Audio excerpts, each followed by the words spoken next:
Welcome back sa ating YouTube channel na Solving Math with Leonalyn.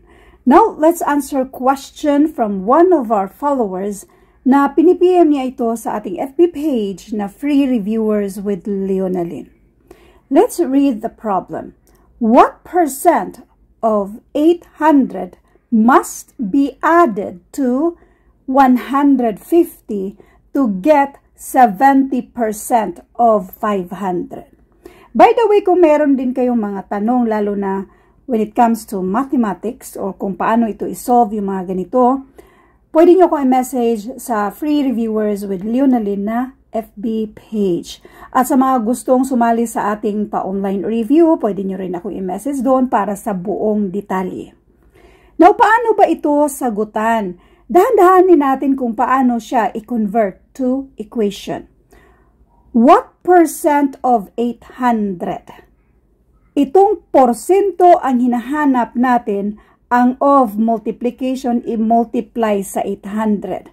Hindi natin alam kung ilang porsyento, so P times 800. Therefore, itong P na i-multiply sa 800, pwede na natin itong gawing 800P. Must be added to. So therefore, ang ibig sabihin yan ay mag-add tayo. Must be added to 150. So therefore, plus 150. To get, yan ay equal sign. So to get 70% of 500, yung 70% na yan, kopyahin lang ang of multiplication, kopyahin si 500. So, ito na yung equation sa problem na ito kung saan pwede na nating isolve yung value ni P kasi yan yung hinahanap dito. Ito muna isolve natin.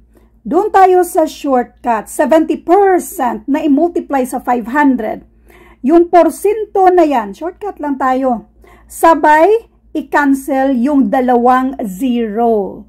In other words, 70% means 70 per 100 na i-multiply natin sa 500. So, pwede namang 500, no? I-divide natin sa 105 na lang siya. So, ang i-multiply na lang natin ay si 70 at saka si 5. So, 70 times 5. So, 7 times 5, that is 35. Yung isang 0, therefore, this is 350. Yung nasa kabila, kopyahin lang natin yung 800P plus 150, kopyahin lang natin. Ngayon, para ma-isolate natin itong P, dahan-dahanin natin i-transfer yung ibang mga numero katulad ni plus 150. Since pang-add siya dyan, kapag dadaan siya sa equal sign or kung i-transfer natin siya sa kabila, since pang-add siya dyan, pang-minus na yan dito sa kabila. In other words, mag-minus kasi tayo ng 150 to both sides para makancel yan siya. Ito na lang ang matitira. So anyway, pang-minus na si 150. Sa kabila, ang matitira ay 800P. 350 minus 150, and this is 200.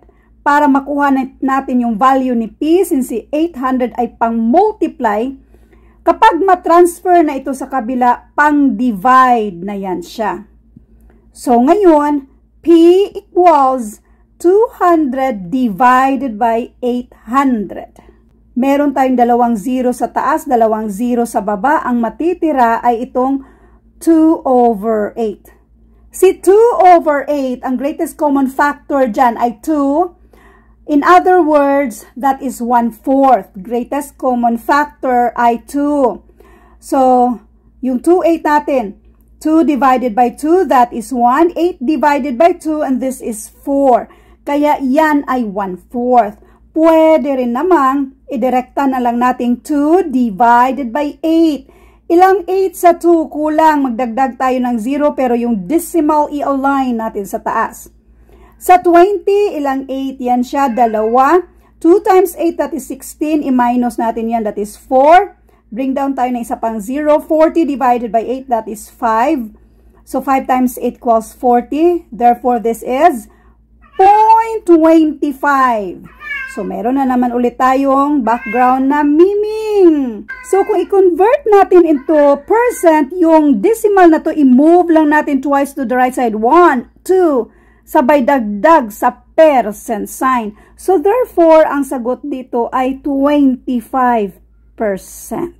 So, in other words, 25% of 800, kung adan daw ng 150, ang sagot ay 70% of 500.